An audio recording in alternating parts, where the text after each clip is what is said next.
टेकरीवाल परिवार द्वारा आयोजित इस कथा का आज 6वां दिवस है। कल हमने कंसवध के पश्चात भगवान श्री कृष्ण के द्वारा अपने गुरु को दक्षिणा के स्वरूप उनके पुत्रों को लाकर के दिया, ऐसा प्रसंग सुना था। कथा को आगे बढ़ाते हुए हम आज पावन उद्धव जी के चरित्र को और भ्रमर गीत को सुनते हैं।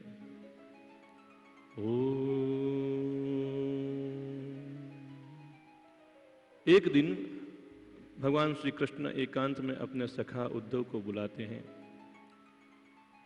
उनका हाथ पकड़ते हैं और बड़ी प्रेम भरी वाणी से कहते हैं। क्या कहते हैं कि गच्छ शीघ्रम भजम हे सखे सुंदरम श्रीलता कुंज पुंजादिभिर्मंडितम शैल कृष्णाभृपाचारु वृंदावनम गोप गोपीर्गणेर गोकुलम संकुलम।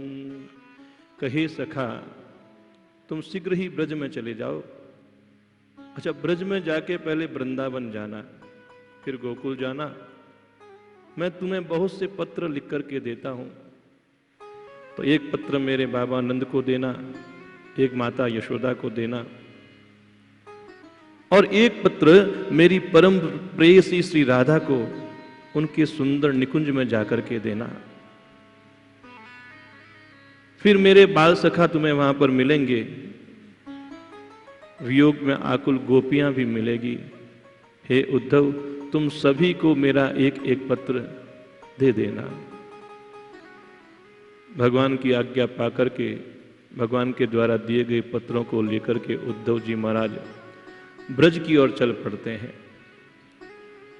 वहां पहुंचने पर दूर से ही ब्रज बालकों ने उन्हें आते हुए देखा तो ऐसी कल्पना की क्या पता भगवान कृष्ण स्वयं आ रहे हैं, उनका स्वरूप उनसे मिलता जुलता था।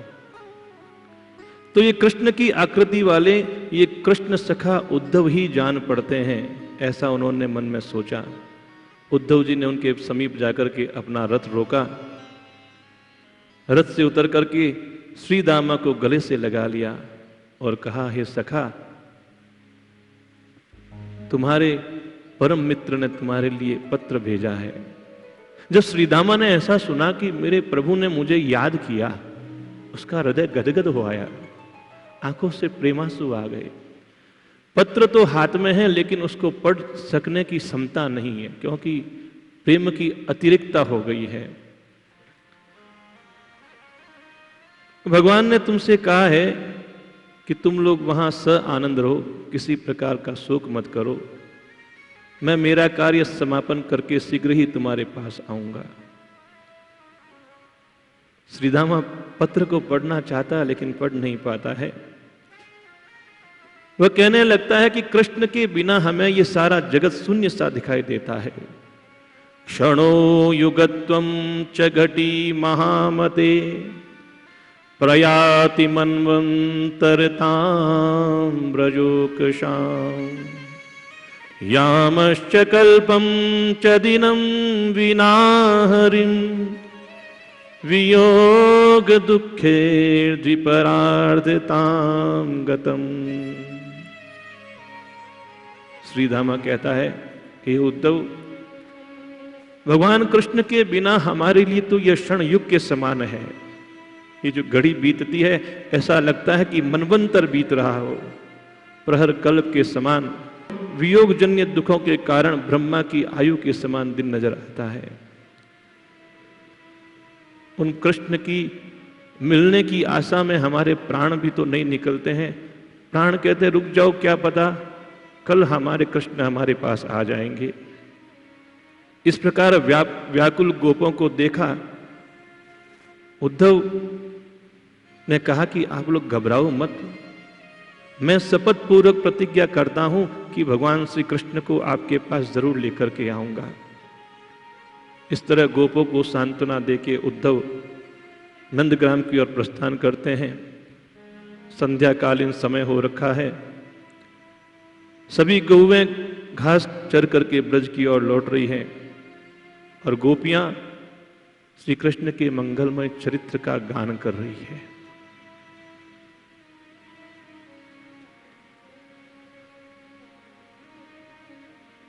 देखो, कल मैंने बताया था कि किसी चीज का अभाव होना प्रेम को बहुत अधिक बढ़ा देता है, और जो हमें स्वतः सुलभ रूप से प्राप्त होती है उसकी हमारे जीवन में मूल्य नहीं रहता, उसको हम एकदम नगण्य गिनते हैं। तो कृष्ण नित्य ही इन लोगों के साथ सखा के रूप में थे, लेकिन जब आज कृष्ण नहीं है तो ये गोपियां विरह से कातर होकर के अश्रुधारा से उन्हें याद कर रही है।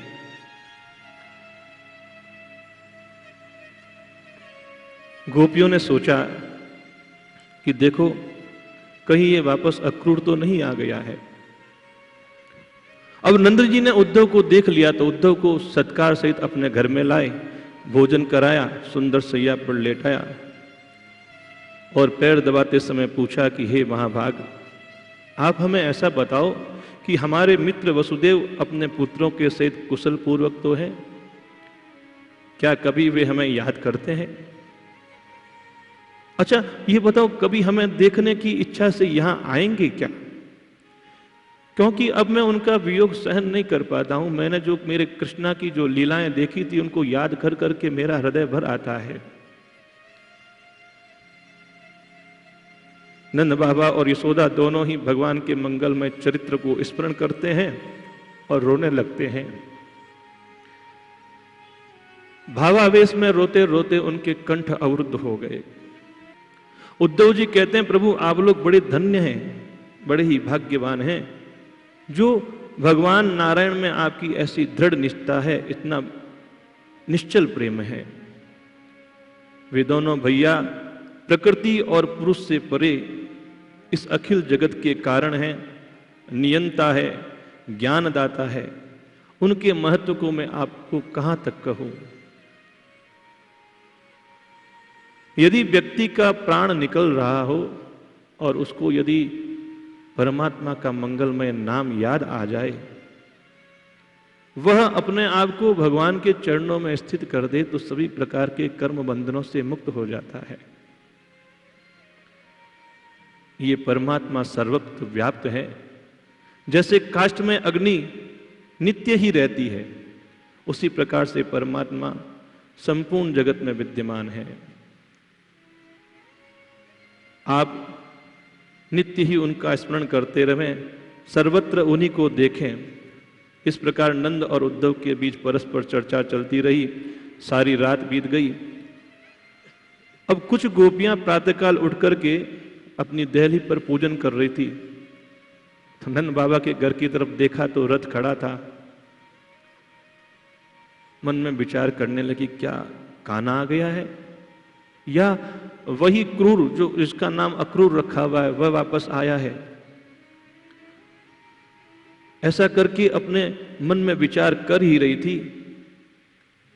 उसी समय उद्धव जी अपने नित्य कर्म से निवृत्त होकर के वहां पर आए। सुखदेव जी कहते हैं कि राजन, गोपियां श्री कृष्ण के अनुचर उद्धव को देख करके आपस में कहने लगी, सखियां देखो तो सही, यह भगवान के समान वेशभूषा धारण करके एकदम सुंदर सी मूर्ति अपने यहाँ कौन आया है? मुझे तो ऐसा लगता है कि हमारे कृष्ण ने हम पे दया करके हमारे लिए कोई संदेश भिजवाया है। तो गोपियां उद्धव के पास एकांत में जाती है। देखो, उद्धव जी यहाँ गोपियों को ज्ञान देने के लिए आए हैं, लेकिन जिसमें पराभक्ति होती है, विशुद्ध ज्ञान होता है, विशुद्ध प्रेम होता है, तो वहां ज्ञान काम नहीं आता है। एकांत में उद्धव जी के साथ जाकर के गोपियां पूछने लगी कि क्या आप हमारे मनमोहन के दूत बनकर के आए हो? देखो, उनकी मैत्री तो उन भंवरों के समान होती है जो पुष्पों के रस को आस्वादन करते हैं और फिर वहां से निकल जाते हैं। इन्होंने हमें अपने प्रेम से आसक्त किया, हमारे मन को अपनी विभिन्न भाव भंगिमाओं से आकृष्ट किया। अब हम इतनी विबल हो रही हैं और वह हमें छोड़ करके चले गए हैं। मैं तुम्हें क्या बताऊं, जैसे कोई वेश्या काम निकल जाने पर पुरुष को त्याग देती है, प्रजा राज्य से च्युत राजा का त्याग कर देती है। शिष्य विद्या प्राप्त करने के बाद अपने गुरु को छोड़ जाता है। ब्राह्मण भी जजमान का काम होने के बाद दक्षिणा लेकर के उसे छोड़ के चला जाता है। उसी प्रकार भगवान ने भी हमारे मन को, हमारी लीलाओं को आकृष्ट करके हमें छोड़ करके चले गए हैं। ये सभी गोपियां विब्बल होकर के भगवान के बाल्य तथा किशोर अवस्था के चरित्रों का गान करने लगी। उनके नेत्रों से निर्वच्छिन्न अश्रुधारा बह रही थी। बाद में भगवान का समाचार पूछने के लिए वे उद्धव जी को साथ लेकर के कदली वन में गई, जहां वृषभानु नंदिनी निवास करती थी। देखो यह वन जो था ना, बड़ा ही सुंदर था, खूब हरियाली थी, सुंदर सुंदर पुष्प वहां पर हमेशा रहते थे, भंवरे गुणगान करते थे। लेकिन कृष्ण के वियोग से राधा जी का जो हृदय जल रहा था, उस प्रेम की अग्नि के कारण ये संपूर्ण जो वन है पूरा जल गया। राधा जी ने सुना कि उद्धव आए हैं, तो सखियों के सहित राधा जी ने उद्धव का आदर सम्मान किया, उन्हें बैठाया। कृष्ण वियोग से क्रस हो रखी राधा जी को देख करके उद्धव ने उनको नतमस्तक होकर के प्रणाम किया। अब यहां उद्धव जी राधा जी को प्रणाम कर रहे हैं और इधर में एक भंवरा जो है आकर के ऊपर गुंजायमान कर रहा है। राधा जी वार्ता तो करना चाहती है उद्धव से, लेकिन उस भ्रमर को देख करके कृष्ण के लिए अपना संदेश देती है, अपने भाव प्रकट करती हैं। इसीलिए इसको भ्रमर गीत भी कहते हैं। उस भंवरे को कृष्ण का दूत जानकर के राधा जी कहती है कि हे भंवरे, जैसे पुष्पों का रस लेकर के तुम उन्हें छोड़ देते हो, उसी प्रकार हमारे स्वामी ने भी हमें छोड़ दिया है। मैं तो इस बात का आश्चर्य करती हूं कि वह जो लक्ष्मी है उनके साथ कैसे रह पाती है। हो सकता है कि उनकी मीठी मीठी बातों से वह उनके जाल में फंस गई हो। देखो, हमारे सामने बारंबार उनका किसी प्रकार से गान मत गाओ।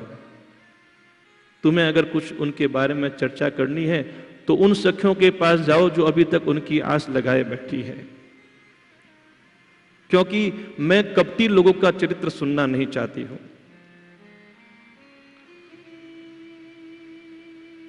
हे भंवर, इस कृष्ण को सभी समदर्शी कहते हैं, लेकिन उनकी समदर्शिता तुम जानते हो कैसी है।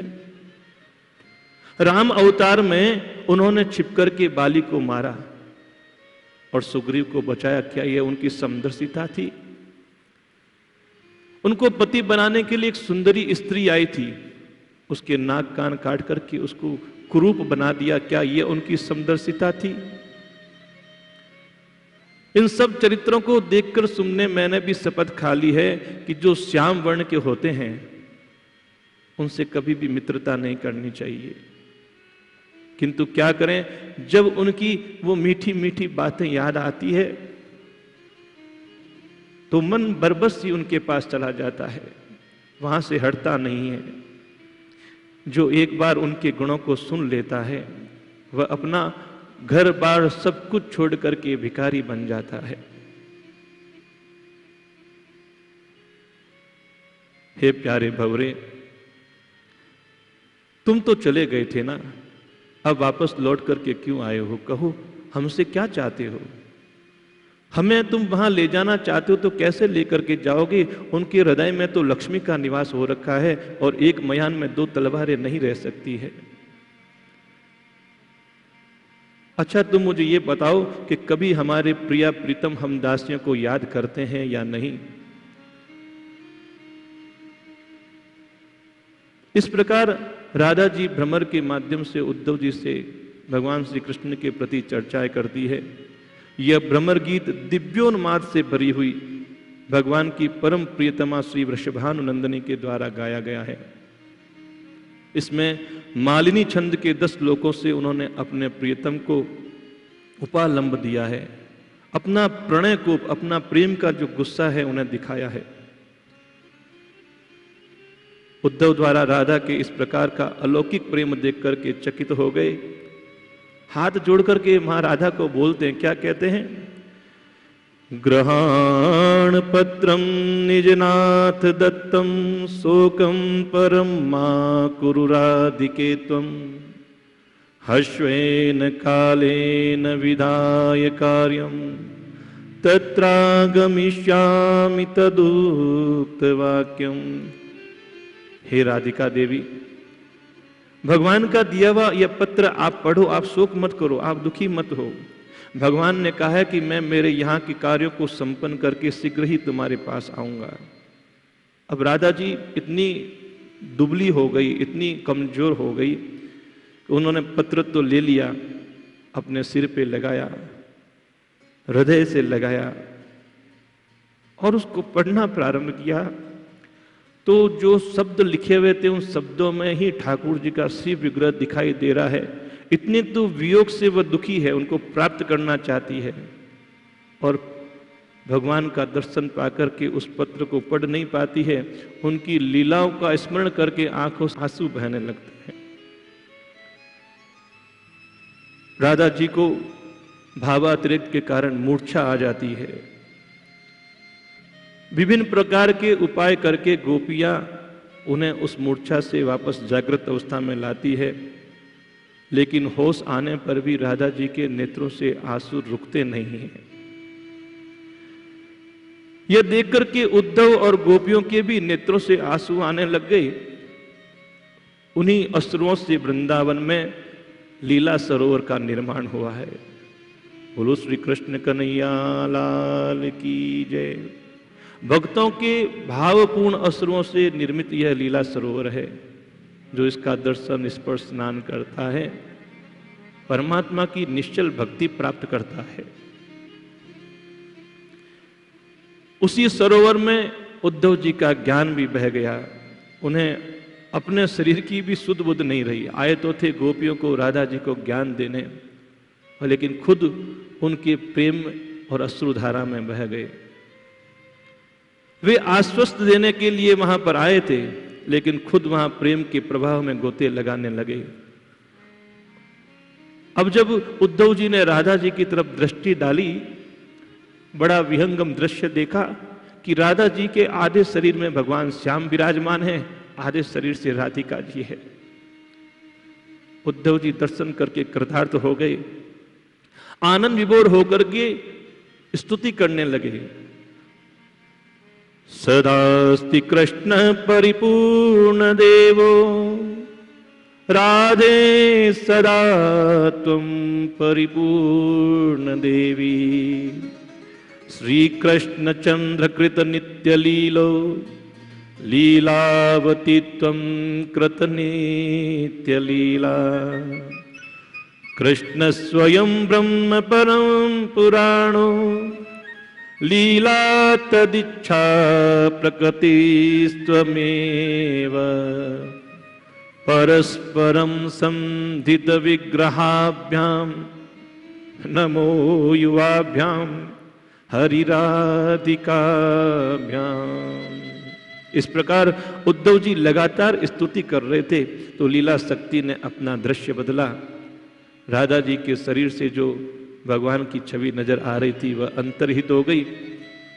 जब उन्हें होश आया तो उन्होंने कहा कि देवी तुम शोक न करो, मैं आपके चरणों की सौगंध खा करके कहता हूं, प्रतिज्ञा करता हूं कि तुम्हारे प्रियतम को साथ में लेकर के शीघ्र ही तुम्हारे पास आऊंगा।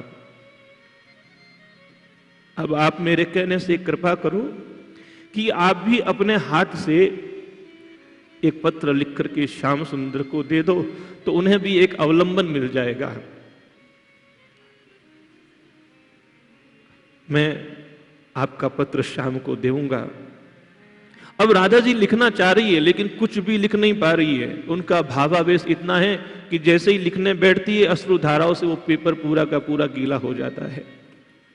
फिर दूसरा पेपर लेकर के लिखने के लिए बैठती है, अश्रुधाराओं से वह कागज भी पूरा का पूरा गीला हो जाता है, एक अक्षर भी नहीं लिख पाती है। उद्धव जी ने कहा माता,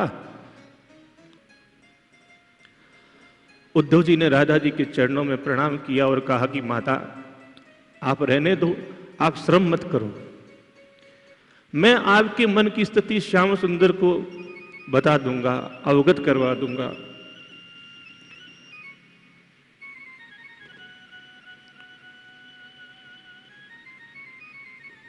इस प्रकार राधिका आप धन्य हैं, कृतार्थ हैं कि आपका ये मन परमात्मा में इतना रमा हुआ है। भगवान में अनुराग अनंत जन्मों के पुण्य से हुआ करता है। अब मैं आपको आपके प्रीतम का एक संदेश सुनाता हूं, आप लोग ध्यान से सुने। भगवान ने कहा है कि आप मेरी गोपियों से जाकर के कहना कि हे प्यारी गोपियों, तुम्हारा मुझसे कभी वियोग हुआ ही नहीं है, क्योंकि ये जो आत्मा है ना हर जीवों में, उस आत्मा के रूप में मैं सर्वत्र हर जीवों के हृदय में विराजमान रहता हूं। जैसे चराचर प्राणियों में पंच तत्व रहते ही, वैसे ही मैं तुम्हारे मन बुद्धि आश्रय लेकर के तुम में सदा स्थित रहता हूं। हे गोपिकाओं, तुम्हारी और मेरी आत्मा एक ही है, तो फिर हमें वियोग कैसा? मैं नित्य ही तुम्हें प्राप्त हूं। तुम अपने मन को शांत करो, घबराओ नहीं। तुम मन से मेरा ध्यान करती रहो और शीघ्र ही तुम मुझे अपने पास पाओगी। हे राजन, भगवान का ऐसा महत्वपूर्ण संक्षिप्त संदेश सुनकर के गोपियां अपने वियोग जन्य ताप को कुछ क्षणों के लिए शांत कर पाती है, किंतु पुनः भगवान की विविध लीलाओं का स्मरण करके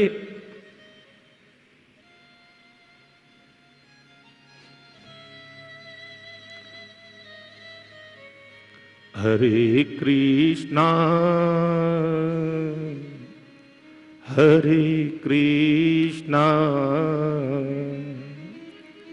कृष्णा कृष्णा हरे हरे हरे रामा हरे रामा रामा रामा हरे हरे। उद्धव गोपियों का विलक्षण प्रेम देख करके कृतार्थ हो जाता है। उनका जो ज्ञान था गोपियों की भक्ति सरिता के प्रवाह में बह जाता है। वह उन गोपियों से प्रणाम करते हैं और प्रार्थना करते हैं। क्या कहते हैं? आशा महो चरण रेणु जुषामहं श्याम वृंदावने किमपि गुल्मलतोखदीनां यादुस्त्यजं स्वजनमार्यपथं च हित्वा भेजुर्मुकुन्द पदवीं श्रुतिभिर्विमृग्याम्। उद्धव हाथ जोड़ के प्रार्थना करते हैं कि हे मेरे इष्ट देव, आप कृपा करके वृंदावन के गुलमलता औषधियों में मुझे भी कुछ बना दें। अच्छा, क्यों बना दें? कि यदि आप मुझे यहाँ कोई गुलमलता औषधि बना दोगे तो इन गोपियों के चरण रज से मुझ पर भी वह चरण रज गिरेगी और मैं कृतार्थ हो जाऊंगा। हे मेरे प्रभु, मैं विशेष क्या कहूं, जिन आपको श्रुतियां आज तक ढूंढ नहीं सकी, प्राप्त नहीं कर सकी, उन्हीं साक्षात बंधन मुक्त आपको इन गोपियों ने अपने प्रेम पास में बांध रखा है। इन गोपियों का अद्भुत प्रेम है। इन्होंने साक्षात अविनाशी भगवान को अपना परम पति मान करके व्यभिचार को भी दूषित कर दिया है। इनके अंतर्गत व्यभिचार की कल्पना ही क्या करें। ये सभी गोपियां परम साध्वी है और इनका आपके प्रति जो प्रेम है, विशुद्ध प्रेम है। मैं बारंबार इनकी चरणों को प्रणाम करता हूं, इनकी चरण रज धूलि को प्रणाम करता हूं। ऐसा कह करके उद्धव जी महाराज रथ पर चढ़ करके मथुरा लौट आए। एकांत में अक्षय वट के नीचे बैठे हुए भगवान को प्रणाम किया। अभी तक उद्धव के मन से वह खुमारी नहीं गई। परमात्मा के याद में रोते रोते उन गोपियों को जो भाव थे, उन गोपियों के भाव को स्मरण करते हुए रोते रोते ठाकुर जी को समाचार सुना रहे। क्या कहते हैं? भगवान को लाने के लिए गोपियों के समक्ष जो प्रतिज्ञा की थी उसको ठाकुर जी के सुनाया। तो प्रभु, मैंने गोपियों की ऐसी दशा देखी तो मैं प्रतिज्ञा करके आया हूं कि आप वहां पर पधारेंगे, उनको दर्शन देंगे। फिर अंत में भगवान से प्रार्थना की कि भगवान, जैसे आपने सर्वदा भक्तों की प्रतिज्ञा निभाई है, उसी प्रकार मेरे ऊपर भी अनुग्रह करना कि मैं केवल आपके बल पे ही वहां हामी भर के आया हूं कि मेरे प्रभु आपको दर्शन देने आएंगे, तो आप जरूर वहां पधारना। उसके बाद